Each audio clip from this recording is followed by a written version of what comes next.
Sarah Martinez sat in her quiet living room, staring at the old piano in the corner. The wooden bench was covered with dust, and some of the keys looked yellow with age. She had not touched it for weeks. Ever since her husband Robert died too? Years ago, everything in the house felt different, too quiet, too empty. The piano had been Robert's last gift to her.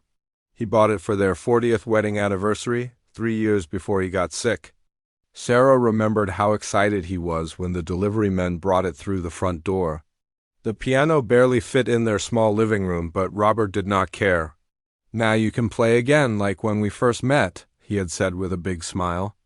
"Remember how you used to play at the church? You made everyone cry with that beautiful music." Sarah had laughed and kissed his cheek. "Robert, that was 45 years ago.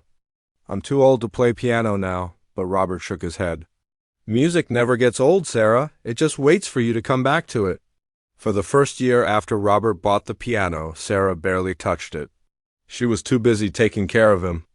The cancer was getting worse and he needed help with everything.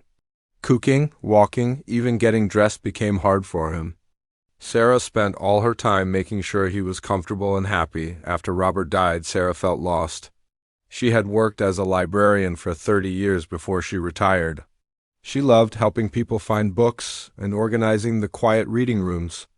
But now, with Robert gone and no job to go to, her days felt endless. She would wake up in the morning and wonder what to do with all the empty hours. Her 5 children lived far away in different cities.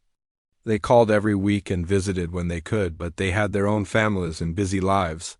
Sarah understood this, but it made the house feel even more quiet. One evening, about 6 months after the funeral, Sarah walked past the piano and stopped. She sat down on the dusty bench and lifted the cover over the keys. The black and white keys looked clean and ready. Even though no one had played them for so long, Sarah put her fingers on the keys and pressed down softly. The sound was clear and sweet. She tried a few more notes, then a simple song she remembered from church. Her fingers moved slowly at first, like they were trying to remember how to dance, but something magical happened. As Sarah played, she felt Robert's presence in the room. She could almost hear him humming along, the way he used to do when she played piano at church all those years ago. The music filled the empty spaces in the house and in her heart. That night, Sarah played for 2 hours. She played old hymns, simple songs she remembered from when she was young, and even tried to play some classical music from memory. Her fingers were stiff and she made many mistakes, but she did not care. The music made her feel alive again. From that day on, Sarah played piano every evening. She started with 30 minutes, then an hour, then 2 hours. She found her old music books in a box in the basement and brought them upstairs. Some of the pages were yellow and torn, but she could still read the notes. Playing piano became Sarah's new routine. She would eat dinner, wash the dishes, and then sit at the piano until bedtime. The neighbors sometimes heard the music through the thin walls, but they never complained. Mrs. Johnson next door even told Sarah how much she enjoyed listening to the beautiful sounds every night. Sarah's granddaughter Emma visited one weekend and was surprised to hear the piano music when she walked up to the front door. Emma was 22 years old and loved music. She played guitar and wrote her own songs. "Grandma, I had no idea you could play piano like that," Emma said when Sarah opened the door. "That sounded amazing." Sarah smiled and felt embarrassed. "Oh, it's nothing special. I'm just playing for myself. I make too many mistakes." But Emma shook her head. "No, Grandma. That was really beautiful. You have a gift." That weekend, Emma sat with Sarah while she played. She listened carefully and asked Sarah to teach her some of the songs. Sarah was happy to share her music with someone who appreciated it. "Grandma, you should play for other people," Emma said on Sunday before she left. "Your music is too good to keep hidden in this house," Sarah laughed. "Emma, I'm 67 years old. I've never performed for anyone, except at church when I was young. I'm not a real musician." "But you are," Emma insisted. "Music is music, no matter how old you are." After Emma left, Sarah thought about what her granddaughter had said.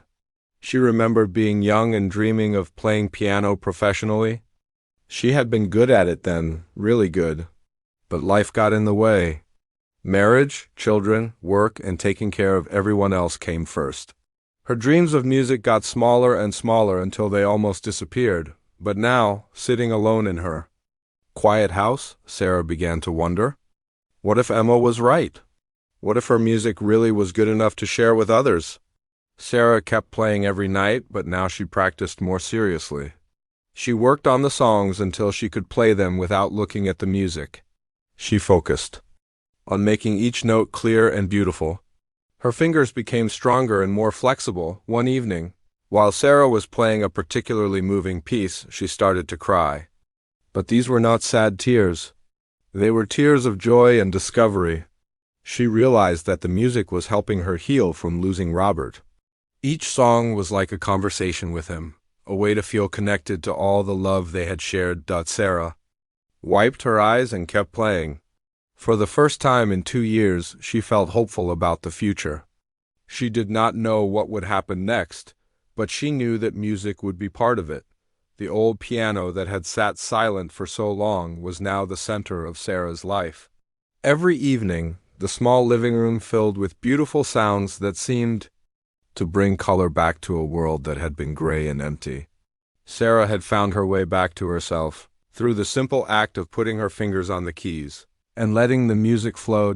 She had no idea that this was just the beginning of an incredible journey that would change her life in ways she could never imagine. 3 weeks later, Sarah was making her morning coffee when her phone rang. The caller ID showed Emma's name.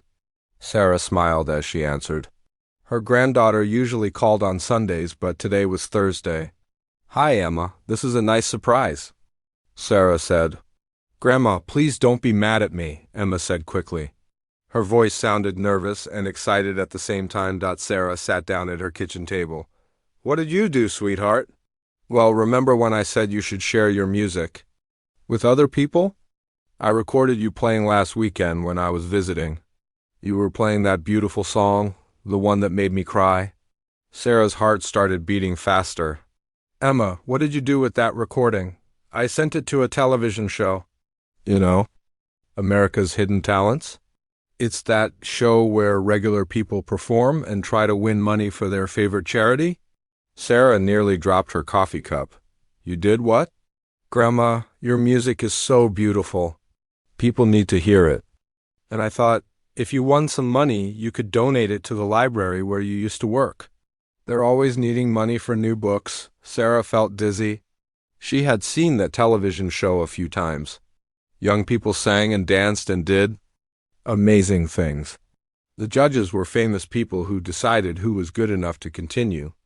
There were bright lights and big audiences and cameras everywhere. Emma, I can't be on television. I'm just an old woman who plays piano in her living room. Those shows are for young, talented people. But Grandma, you are talented. And age doesn't matter. Please don't be upset. I only did it because I love you and I believe in your music. Sarah took a deep breath. She could never stay mad at Emma for long. What exactly did you send them? And just a 5-minute video of you playing. I used my phone to record it when you weren't looking. You were playing that hymn arrangement you created, the one with all the beautiful changes in it. Sarah remembered. That song, she had been thinking about Robert while she played it, and somehow her fingers had found new ways to make the familiar melody more expressive. She had added her own touches to make it more personal and emotional. Emma, what if they say no? What if they think I'm silly for trying? Then at least we tried. But Grandma, I have a feeling they're going to love your music as much as I do. After Emma hung up, Sarah sat in her kitchen for a long time. She felt scared and excited and confused, all at the same time. Part of her wanted to call Emma back and ask her to withdraw the application. But another part of her, a small voice that sounded like Robert, whispered that maybe this was meant to happen. 2 weeks passed, and Sarah tried to forget about the television show. She kept playing piano every evening, but now she felt nervous. Every time the phone rang. What if they called to say her music wasn't good enough? What if they laughed at an old woman trying to be on television? Then, on a Tuesday morning, the phone rang. The number on the screen was one Sarah didn't recognize. "Hello, is this Sarah Martinez?" The voice belonged to a young woman who spoke. Very fast. Double quotes. "Yes, this is Sarah. Hi, Sarah. This is Jessica from America's Hidden Talents. We received your audition video, and we're excited to tell you that you've been selected to appear on our show." Sarah sat down hard on her kitchen chair. "I'm sorry, what did you say? You're going to be on our show? Your piano playing is exactly what we're looking for. We love featuring performers of all ages, and your story is so inspiring. A widow finding joy in music again. Our audience is going to love you." The woman, Jessica, explained that the show would pay for Sarah's travel to Los Angeles, where they filmed. She would stay in a nice hotel for 3 days. On the third day, she would perform live in front of 3 celebrity judges and a studio audience of 500 people. "We'd like you to play something simple and accessible," Jessica continued. "Maybe a hymn or a well-known song that everyone can relate to. We want our audience to feel comfortable and moved by your performance." Sarah's hands were shaking as she wrote down all the information. Jessica told her the filming date was only 3 weeks away. She would need to practice and prepare, but not too much. The show wanted her performance to feel natural and spontaneous after. Jessica hung up. Sarah stared at the phone for 5 minutes. Then she called Emma. "Grandma, I knew they would pick you." Emma screamed so loudly that Sarah had to hold the phone away from her ear. "Emma, I'm terrified. What if I forget how to play?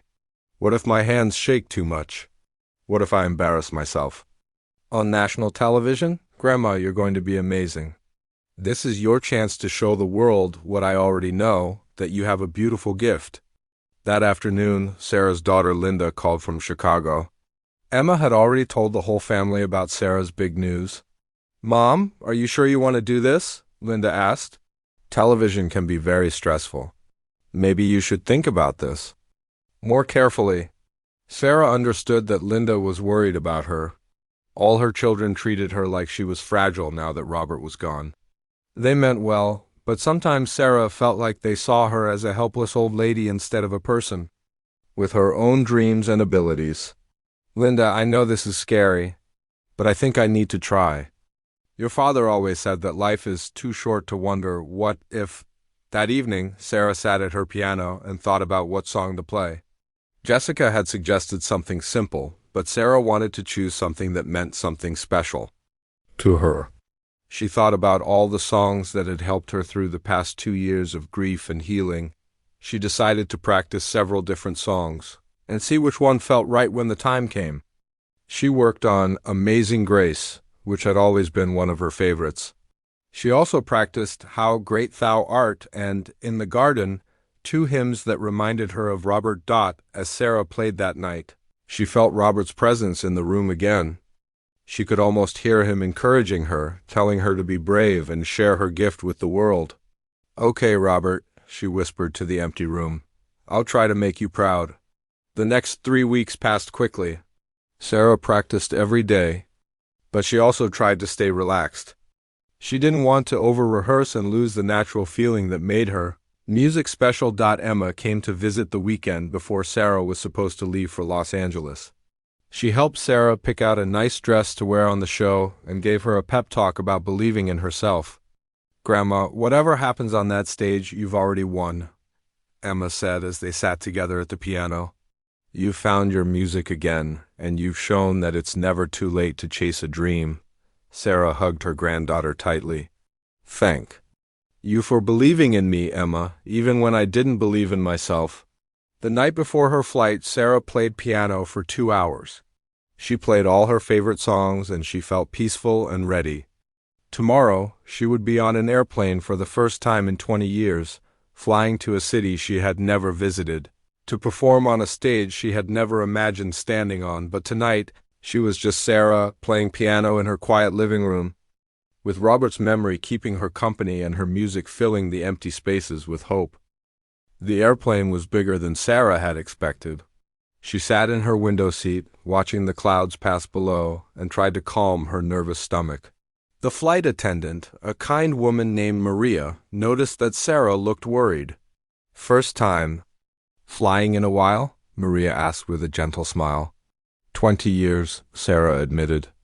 My husband didn't like to travel, so we always drove everywhere. Well, you picked a good day for it. Clear skies all the way to Los Angeles. Sarah nodded and looked out the window again. She could hardly believe she was really doing this. Just a month ago, she was spending quiet evenings alone with her piano. Now, she was flying across the country to be on television. When the plane landed in Los Angeles, Sarah felt overwhelmed by how big and busy everything was. The airport was full of people rushing in different directions. Everyone seemed to know exactly where they were going, except her. A young man holding a sign with her name found her at the baggage claim.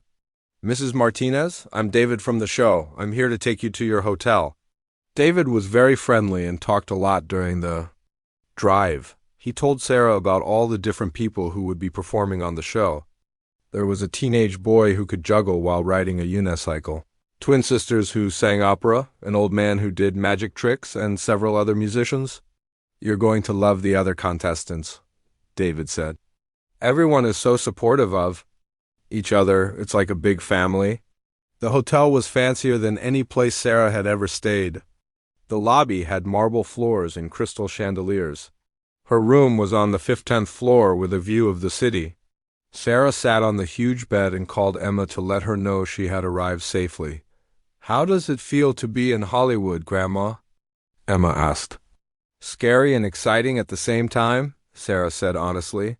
Everyone here is so young and confident. I keep wondering if I made a mistake. Grandma, you belong there just as much as anyone else. Your music is beautiful, and you have something special to share with the world. That evening, Sarah had dinner in the hotel restaurant. She ordered simple food, chicken and vegetables, and tried to relax. At the table next to her, she could hear two young women talking about their performance. They were dancers who had been practicing for months to perfect their routine. Sarah listened to them, discussed their choreography and costumes, and she felt a familiar worry creep into her mind. These people had been preparing for this opportunity for a long time. They had agents and coaches and professional experience. Sarah was just a retired librarian who played piano in her living room. Back in her room, Sarah looked at herself in the bathroom mirror. Her gray hair was neat, and her face showed every one of her 67 years. Lines around her eyes told the story of all the years she had spent smiling and worrying and living. Her hands looked older, too, with small age spots and thin skin. But her fingers were still strong and flexible from all her recent practicing. Sarah thought about her life and all the choices she had made. When she was young, she had dreamed of being a professional pianist. She had been good enough, maybe even very good. Her music teacher in college had encouraged her to audition for graduate programs and think about a career in performance, but then she met Robert at a church social. He was studying to be an accountant, and he had the kindest eyes she had ever seen. They fell in love quickly and married young. Robert got a job offer in Ohio, far from the music schools Sarah had been considering. Sarah chose love over music, without even thinking twice. It seemed like an easy decision at the time. They moved to Ohio, and Sarah got a job at the local library. She played piano at church on Sundays and gave a few lessons to neighborhood children. But her dreams of performing professionally faded away. She never regretted her choice. Robert was a wonderful husband, and they had 5 beautiful children. Together, Sarah loved her job at the library and felt proud of the life they had built. Music became something she did for pleasure, not as a career, but now, sitting alone in this fancy hotel room, Sarah wondered what would have happened if she had chosen differently. What if she had pursued music seriously? What if she had taken those auditions and followed her dreams? For a moment, Sarah felt sad about all the years of music she had lost. All the songs she might have played, all the audiences she might have moved, all the ways her life could have been different. Then she thought about Robert's face when he listened to her play. She remembered her children falling asleep to the sound of her piano when they were babies. She thought about all the people at church who had told her that her music helped them feel closer to God. She remembered the quiet evenings with Robert, when she played and he hummed along and everything Felt perfect. Sarah realized that her music had never really been lost. It had just taken a different path. Instead of performing on big stages for strangers, she had shared her gift with the people she loved most.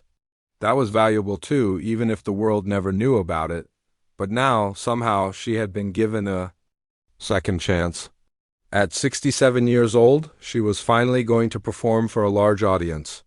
It felt like a gift from Robert or from God or from the universe itself. Sarah picked up her phone and called her daughter Linda in Chicago. "Mom, how's California?" Linda asked. "It's beautiful and terrifying," Sarah said with a small laugh. "Linda, I want to tell you something. I know you're worried about me doing this show. I know you think I might get hurt or embarrassed. Mom, I just want you to be safe and happy. I know, sweetheart, but I need you to understand something. Tomorrow, when I sit at that piano, I won't just be playing for the judges and the audience. I'll be playing for your father and for all of you kids and for everyone who ever believed in my music." Linda was quiet for a moment. Then she said, "Mom, Dad would be so proud of you."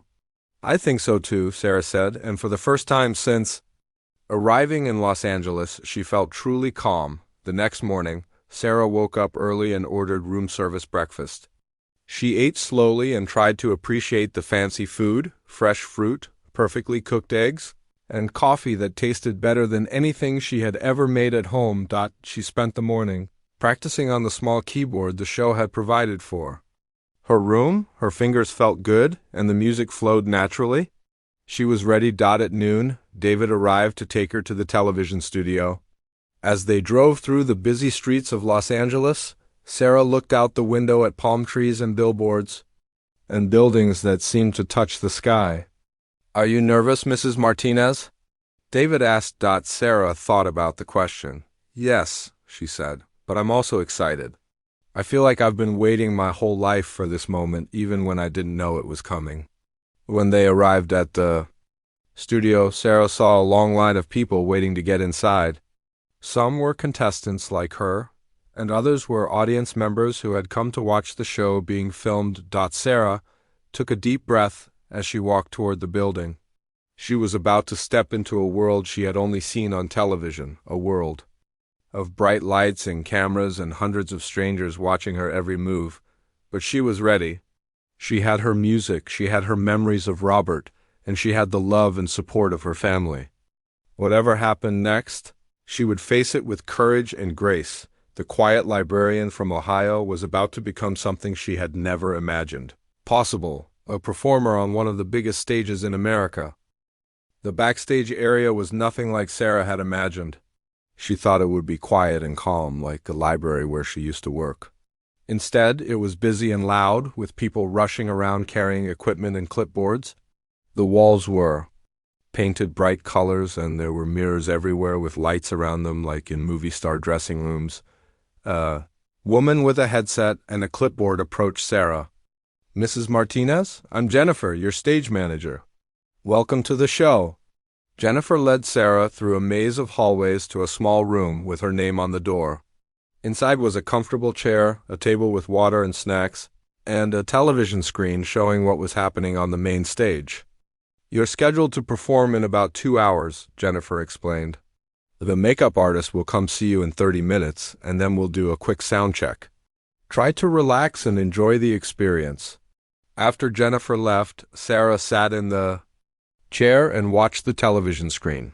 She could see the stage where she would soon be performing. It was enormous, with bright lights and 3 large chairs where the celebrity judges sat. In front of the stage were rows and rows of seats filled with audience members. Sarah's hands started to shake a little. The stage looked so much bigger on the screen than she had expected. All those people would be watching her, and millions more would be watching at home when the show aired on television. There was a knock on her door. A young man named Tony came in to do her makeup. He was very friendly and chatty, which helped Sarah feel less nervous. "So you're the piano lady from Ohio," Tony said as he applied powder to Sarah's face. "I watched your audition video. You made me cry, and that's not easy to do." "Really?" Sarah asked. "It was just a simple song."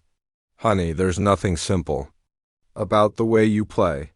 You put your whole heart into every note. That's what makes great music. Tony's words made Sarah feel a little more confident. Maybe her music really was good enough for this big stage. After makeup, Jennifer came back to take Sarah to the sound check. They walked through more hallways until they reached the side of the stage. Sarah could hear the audience talking and laughing, and she could see the bright stage lights. "Okay, Mrs. Martinez," said a man with a headset. "Just walk out to the piano and play a few notes so we can check the sound levels." Sarah's legs felt wobbly as she walked onto the huge stage. The lights were so bright that she couldn't see the audience, but she could hear them getting quiet as they noticed her. The piano was beautiful, a shiny black grand piano that was bigger than any instrument she had ever played. Sarah sat on the bench and adjusted it to the right height. She put her hands on the keys and played a simple scale. The sound was perfect, rich and clear and powerful. This piano was much better than her old upright piano at home. "Perfect," the sound man said through a microphone. "You're all set, Mrs. Martinez." As Sarah walked back to her dressing room, she felt better. The piano was wonderful, and the stage wasn't as scary as she had thought. She could do this. Back in her room, Sarah watched the other contestants perform on the television screen. The teenage juggler was amazing, spinning 5 balls while riding his unicycle. The audience loved him, and all 3 judges voted to send him to the next round. Then the twin opera singers performed. They wore matching blue dresses and sang a beautiful duet that made everyone in the audience stand up and cheer. Sarah watched their confident faces and graceful movements, and she felt nervous again. These people were real performers with years of training and experience. Another knock on her door interrupted her thoughts. A young woman came in with a bright smile and an energy that filled the room. "Mrs. Martinez? I'm Kelly, one of the producers. I wanted to chat with you before your performance." Kelly sat down across from Sarah and explained how the judging worked. 3 judges will watch your performance. If 2 of them vote yes, you move on to the next round. If not, your journey ends tonight. What song have you decided to play?" Kelly asked. "I've been thinking about Amazing Grace," Sarah said. "It's a song that means a lot to me, and I think people will be able to connect with it." Kelly nodded. "That's perfect. Our audience loves songs they can relate to. Just remember to keep it simple. We want to see who you are as a person, not just how well you can play piano." After Kelly left, Sarah had about an hour before her performance. She tried to eat a small sandwich, but her stomach was too nervous. Instead, she sipped water and practiced breathing deeply the way Robert used to do when he was stressed about work. Sarah thought about all the people who would be watching her perform. Emma would be watching with her parents in Colorado. Linda and her family would be watching in Chicago. Her other children would all be tuned in from their different cities. Mrs. Johnson next door had promised to watch too. Most importantly, Sarah felt like Robert would be watching somehow. She imagined him sitting in their living room, smiling at the television screen and feeling proud of his wife for being brave enough to follow her dreams. With 15 minutes before her performance, Jennifer came to get her. "It's time, Mrs. Martinez. Are you ready?" Sarah stood up and smoothed her dress. It was a simple navy blue dress that Emma had helped her pick out. She had chosen comfortable shoes and small pearl earrings that Robert had given her for their anniversary. "As ready as I'll ever be," Sarah said. They walked through the hallways one more time, past the busy crew members and other contestants waiting for their turns. Sarah could hear the audience getting excited as the current performer finished their act. At the side of the stage, Sarah waited behind a curtain. Through a small gap, she could see the 3 judges sitting at their big table. There was Maria Rodriguez, a famous singer who had won several Grammy Awards. Next to her sat James Thompson, a comedian and actor who had his own television show. The 3rd judge was Patricia Williams, a Broadway star who had performed in dozens of musicals. These were not just regular people watching her perform. These were celebrities who had seen thousands of talented performers over the years. They knew what good music sounded like, and they would be able to tell if Sarah's playing was really special or just ordinary. Sarah's hands started shaking again. What if they thought she was just a foolish old woman trying to be something she wasn't? What if they were polite but not impressed? What if she forgot how to play once she sat down at that big piano? Then she heard the announcer's voice boom across the theater. "Ladies and gentlemen, please welcome Sarah Martinez." The curtain opened and Sarah stepped into the bright lights. The audience was clapping politely, but she could sense they were curious more than excited. She was clearly different from the other performers, older, quieter, less flashy. As Sarah walked across the stage toward the piano, she felt the weight of everyone's attention. 500 people in the theater and millions watching at home were all looking at her, waiting to see what the 67-year-old woman from Ohio could do. Sarah reached the piano and sat down on the bench. She adjusted it slightly and looked out at the judges. Maria Rodriguez smiled at her encouragingly. James Thompson leaned forward in his chair with interest. Patricia Williams watched with the careful attention of someone who had spent her life evaluating musical performances. Sarah put her hands on the keys and took a deep breath. This was it. This was the moment she had been building toward for the past month, and in some ways, for her entire life, all the years of playing quietly in her living room. All the dreams she had set aside, all the music she had shared with her family and friends, everything had led to this moment on this stage under these bright lights. Sarah closed her eyes for just a second and felt Robert's presence beside her. She could almost hear him whispering, "Play your heart out, sweetheart. Show them what I've always known, that you have a gift that needs to be shared with the world." Sarah opened her eyes and looked down at the beautiful piano keys. They seemed to glow under the stage lights, black and white keys perfectly lined up and waiting for her touch. She had played piano for most of her life, but she had never sat at an instrument this magnificent. The theater was completely quiet now. 500 people held their breath, waiting to hear what the quiet woman from Ohio would play. Sarah could feel their curiosity, their polite attention, their gentle expectations. They were being kind to her, but she could sense they didn't expect anything extraordinary. Sarah placed her fingers on the keys and began with the opening notes of Amazing Grace. The sound that came from the grand piano was rich and full, much more powerful than her old upright piano at home. Each note rang clear and true through the large theater. She started simply, just as the producers had asked. The familiar melody floated through the air, and Sarah could see some people in the audience nodding along with recognition. It was a song almost everyone knew, a song that brought comfort and peace to people all over the world. But as Sarah played, something began to happen. The music started to change, growing richer and more complex with each measure. Sarah's fingers found harmonies and variations that she had discovered during all those quiet evenings in her living room, playing through her grief and healing. Sarah thought about the words of the song as she played. Amazing grace, how sweet the sound that saved a wretch like me.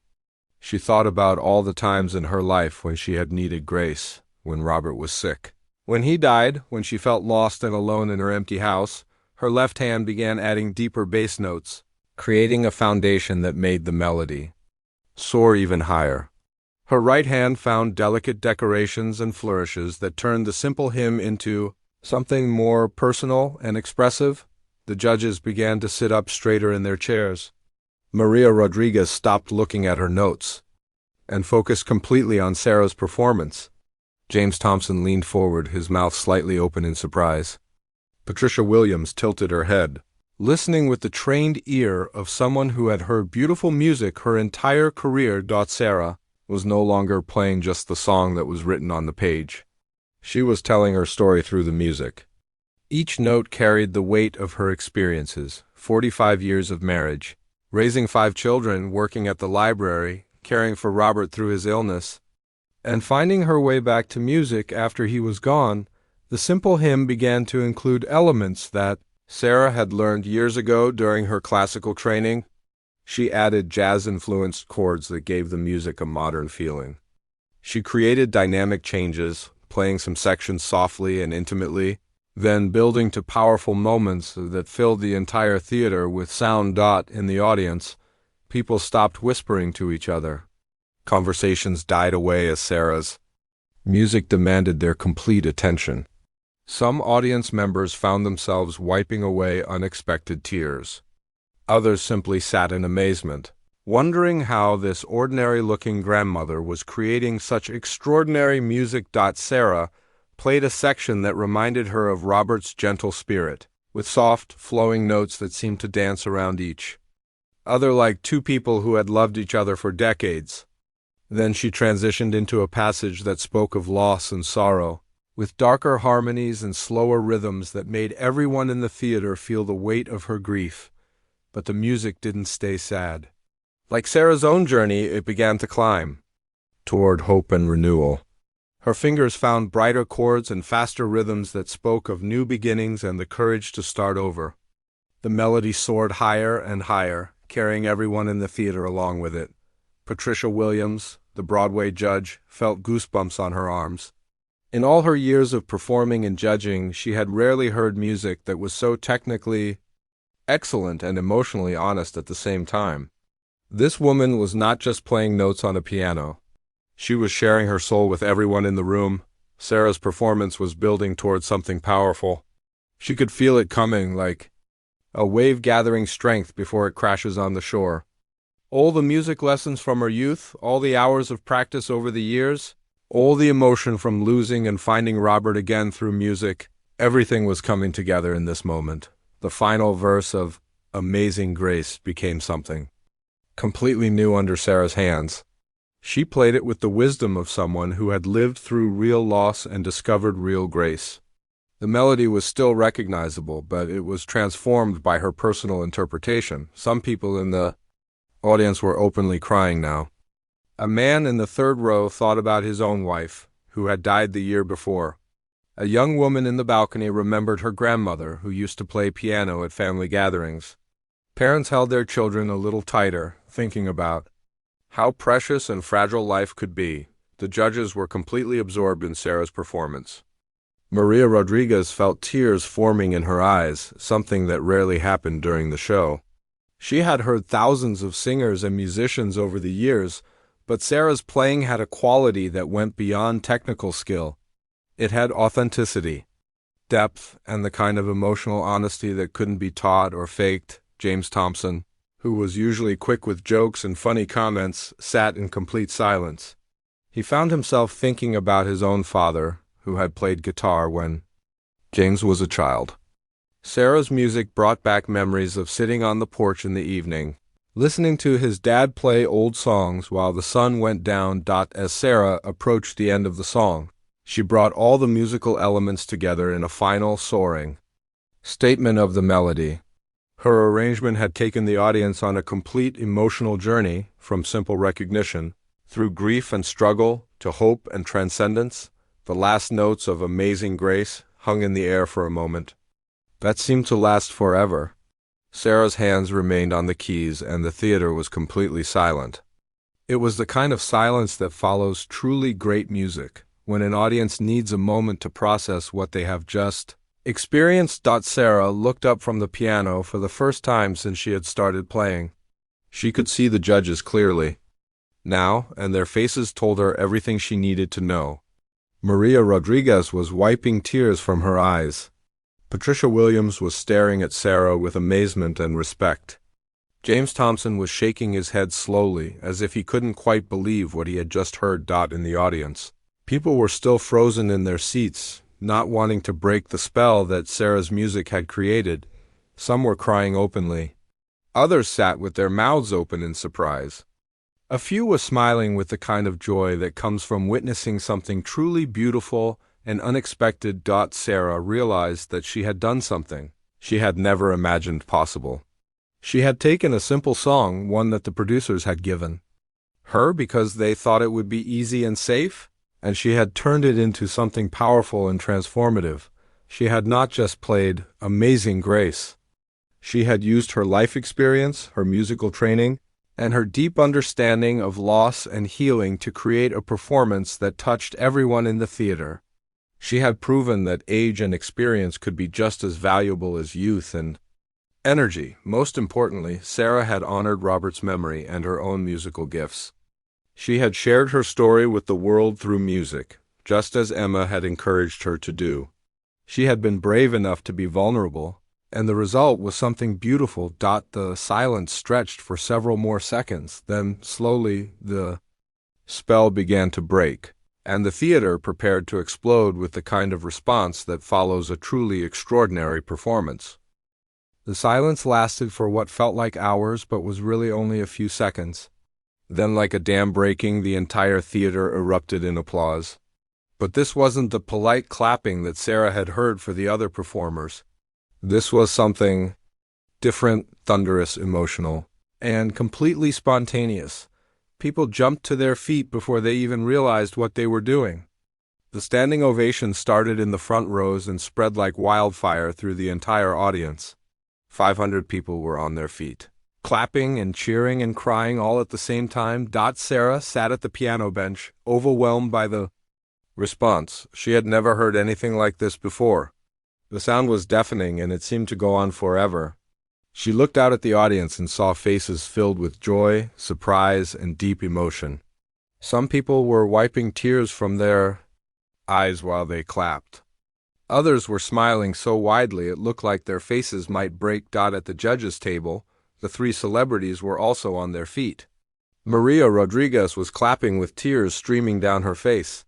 She had performed in front of audiences all over the world, but she had rarely been as moved as she was right now. Patricia Williams was shaking her head in amazement, applauding with the enthusiasm of someone who truly understood what she had just witnessed. James Thompson, usually the first to make a joke, was clapping solemnly, clearly affected by the power of Sarah's performance. The applause continued for over 2 minutes. Sarah tried to stand up from the piano bench to acknowledge the audience, but her legs felt shaky from the adrenaline and emotion. She managed to get to her feet and gave a small bow, which only made the audience cheer louder. Finally, the applause began to die down as people returned to their seats. Sarah remained standing next to the piano, unsure of what to do next. Her heart was beating so fast she was afraid everyone could hear it. Maria Rodriguez picked up her microphone first. She tried to speak, but her voice caught with emotion. She cleared her throat and tried again. "Sarah," she began, her voice still thick with tears. "In all my years in music, I have heard thousands of performances. I have worked with some of the greatest artists in the world, but what you just did—" She paused, searching for the right words. "That wasn't just playing piano. That was sharing your soul with all of us." The audience murmured their agreement, and some people started clapping again. Maria continued, "When you started playing, I thought I knew what to expect. A nice, simple version of a beautiful hymn, but you took us on a journey. You showed us grief and loss, but then you showed us hope and healing. You made every person in this theater feel something real and deep." Sarah felt tears forming in her own eyes as she listened to Maria's words. She had never imagined that her music could affect people this way. James Thompson took his microphone next. For once, the comedian was completely serious. "Sarah, I've been judging performers on this show for 5 years. I've seen incredible singers, amazing dancers, and unbelievable acrobats. But I've never seen anything like what you just did." He paused and looked directly at Sarah. "You reminded me why music exists in the first place. It's not just about technical skill or showmanship. It's about connecting human beings to each other through emotion and truth. You did that tonight in a way that very few artists ever achieve." The audience applauded again, and Sarah felt overwhelmed by the kindness and respect in Jamesy's voice. Patricia Williams, the Broadway veteran, spoke last.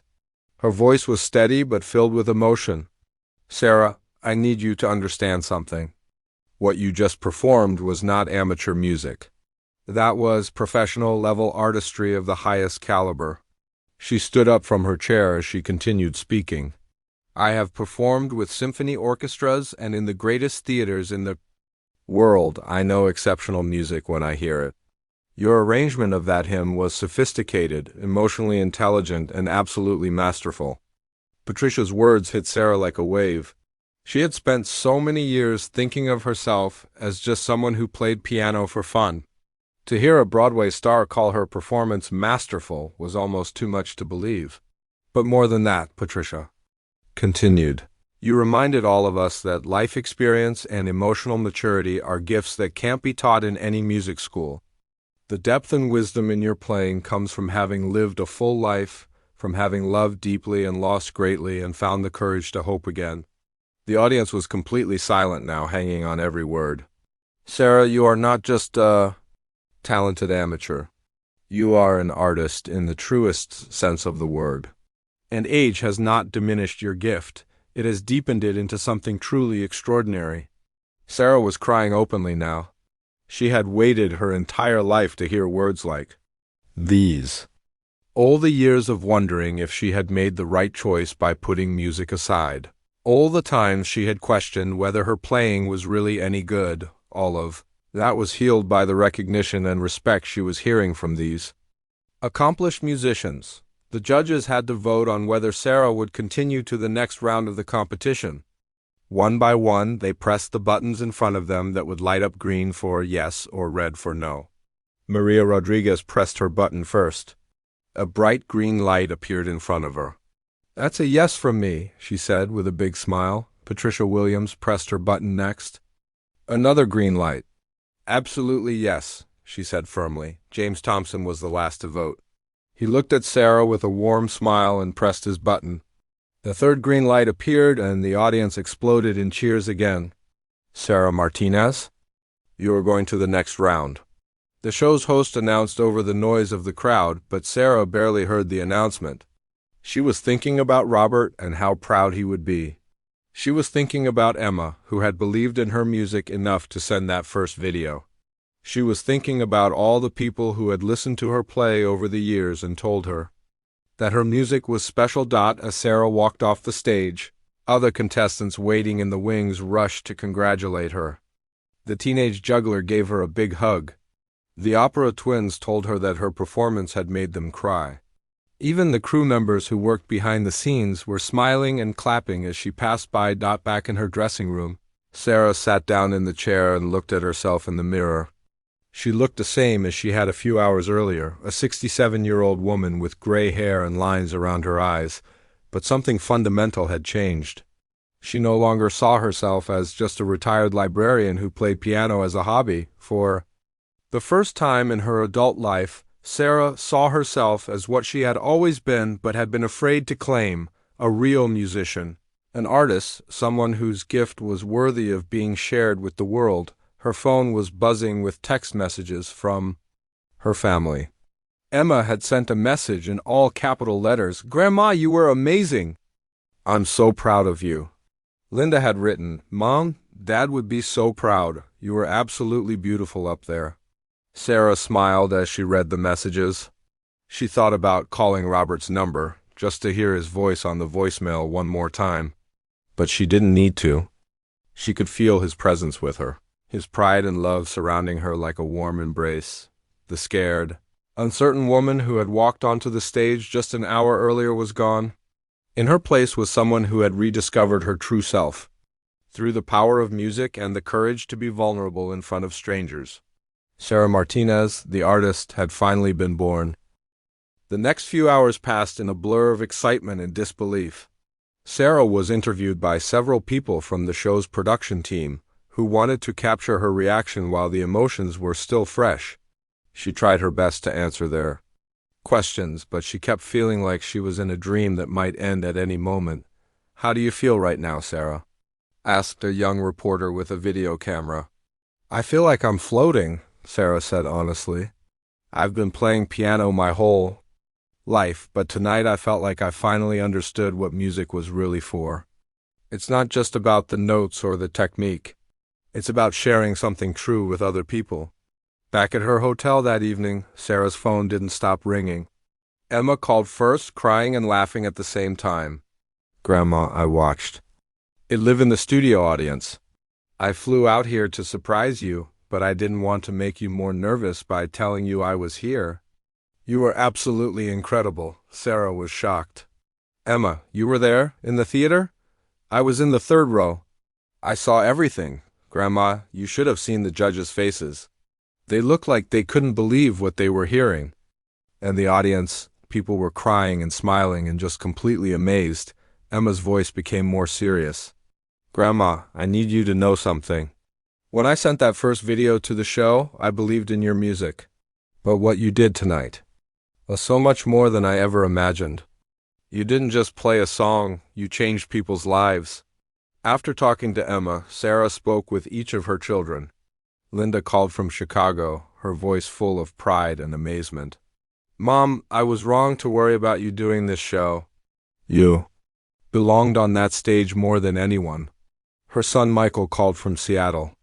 Mom, I recorded your performance and I've already watched it 5 times. I'm showing it to everyone I know. You're going to be famous. Sarah laughed at that idea. Michael, I don't want to be famous. I just wanted to share my music. Well, Mom, whether you want it or not, I think you're about to become very well known. The video of your performance is already spreading on social media. People are calling you the piano grandma who made everyone cry.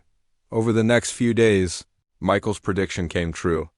The show wouldn't air on television for several weeks, but clips of Sarah's performance had been leaked online. The video spread rapidly across social media platforms, accumulating millions of views in just a few days. Sarah didn't understand social media very well, but Emma helped her see some of the comments people were writing about her performance. Thousands of people from all over the world were sharing their reactions. This woman's music healed something in my heart, wrote one person. I lost my husband last year, and her playing helped me feel hope again. Another comment read, I'm 25 years old, and I thought all the good music was made by people my age. This lady taught me that wisdom and experience create a kind of beauty that young people just can't understand yet. My grandmother used to play piano, and she died when I was 10, someone else wrote. Listening to Sarah play brought back all my best memories of her. Thank you for sharing your gift with us. Double quote, Sarah was overwhelmed by the response. She had never imagined that her simple piano playing could touch so many people she had never met. Emma printed out some of the comments and brought them to Sarah's hotel room. Grandma, look at this, Emma said, showing her a comment from a music teacher in Australia. She says she's going to start a piano program for senior citizens because your performance inspired her. Another comment came from a young man who said he had stopped playing piano years earlier because he thought he wasn't good enough. Watching Sarah made me realize that music isn't about being perfect or young or famous. It's about having something to say and the courage to say it. I'm going to start playing again.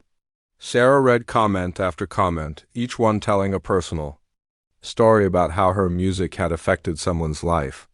There were messages from other widows who had found comfort in her performance, from grandchildren who were now asking their grandparents to teach them piano, and from people who had simply been moved by the beauty and honesty of her playing. Emma, I can't believe all these people heard my music, Sarah said, wiping tears from her eyes. I thought I was just playing for the people in that theater. Grandma, that's the power of television and the internet. Your music can reach people all over the world now. You've given them a gift, and they're grateful for it. The show's producers called to tell Sarah that her performance had generated more positive response than any other act in the show's history. They wanted to feature her story in special segments and interviews. Sarah, we'd like to do a follow-up piece about your life and your music, said Kelly, the producer who had talked to Sarah before her performance. People want to know more about you. They want to understand how someone who played piano quietly at home for so many years could create such powerful music. Sarah agreed to the interviews, though she still felt strange about all the attention.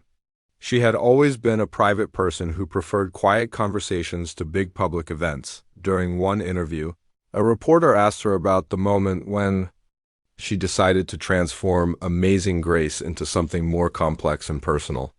I didn't really decide anything, Sarah explained.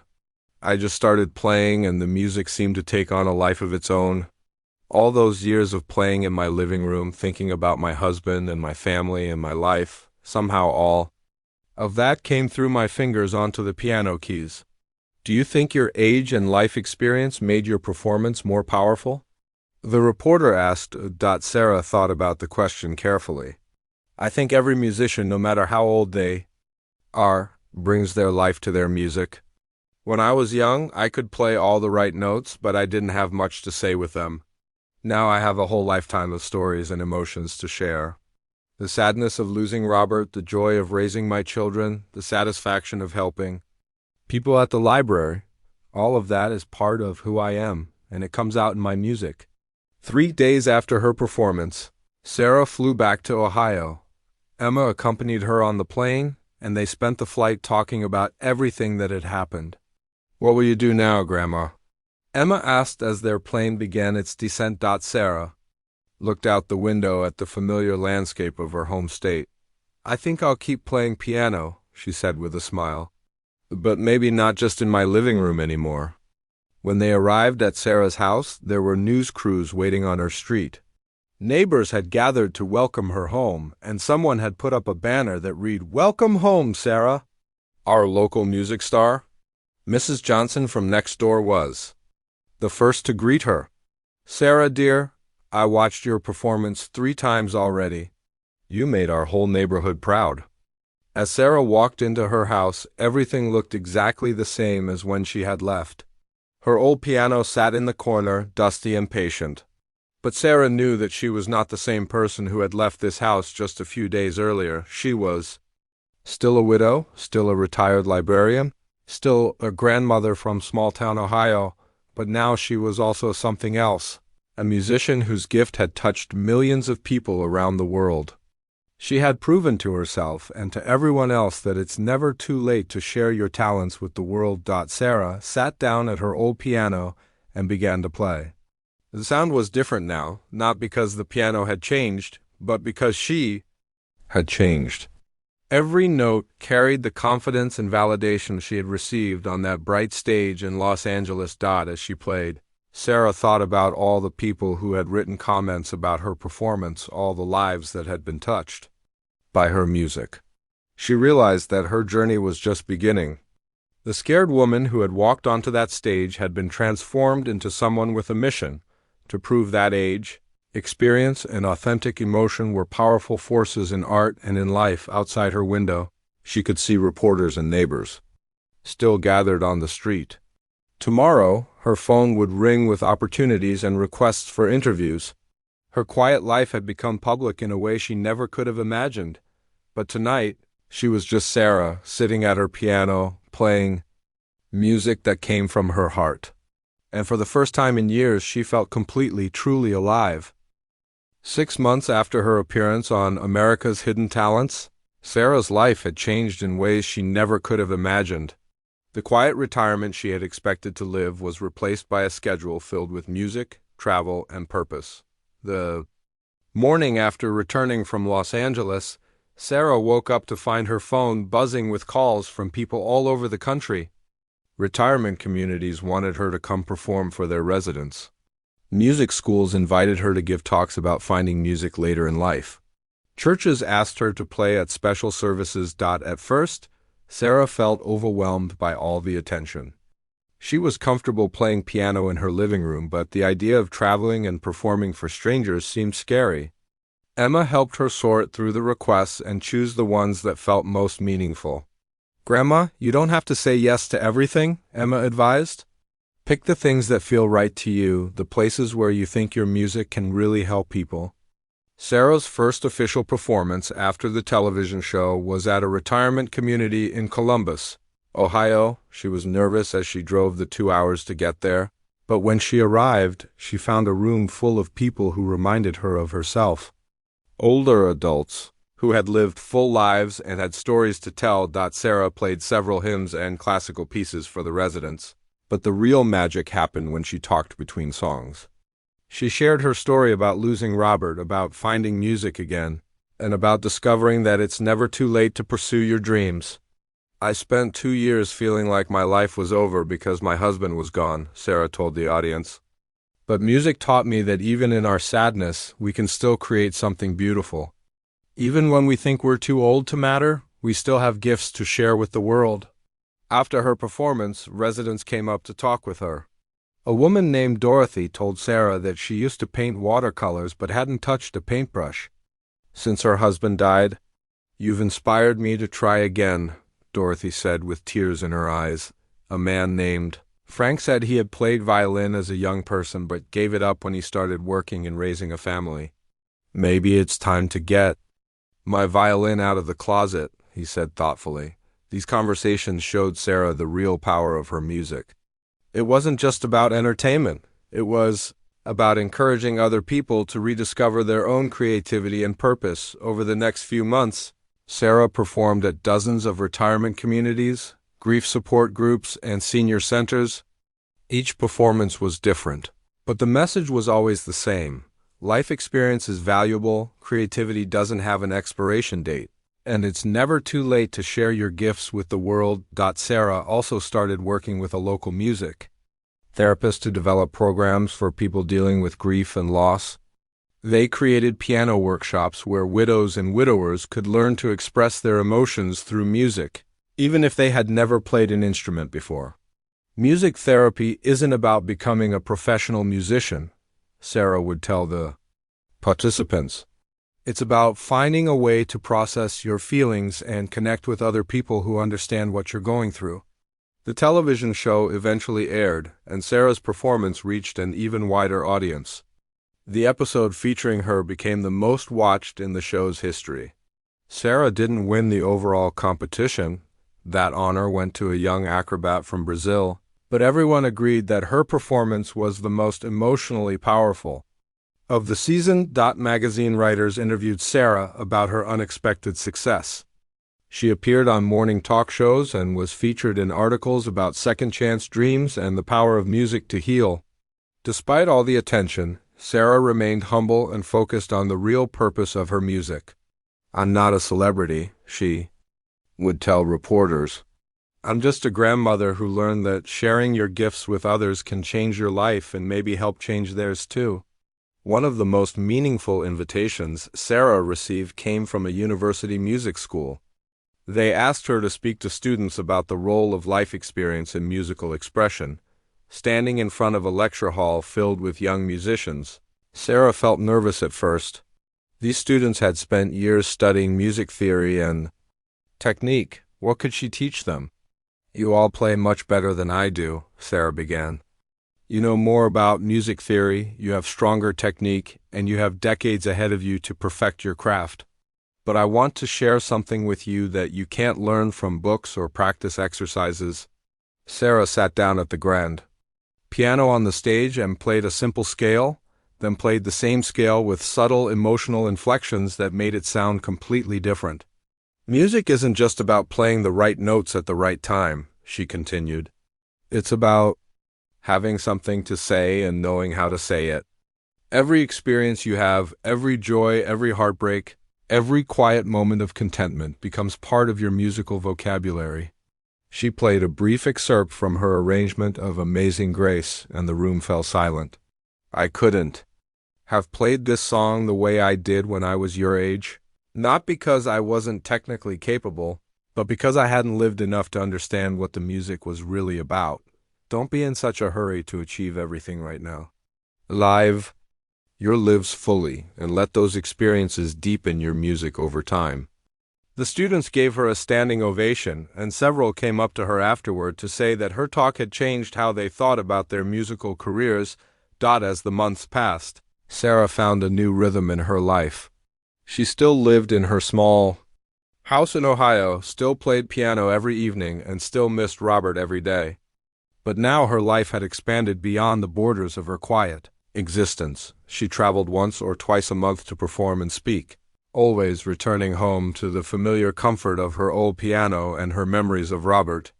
The contrast between her public appearances and her private moments gave her life a balance she had never expected to find.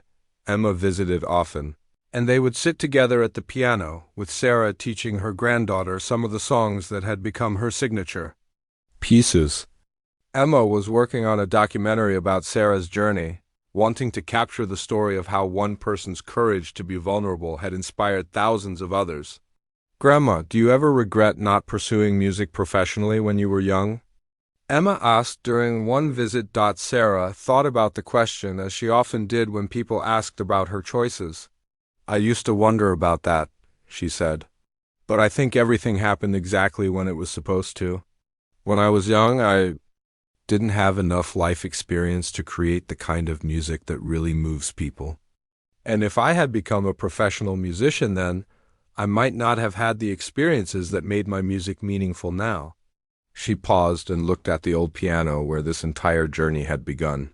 Besides, I got to raise 5 wonderful children.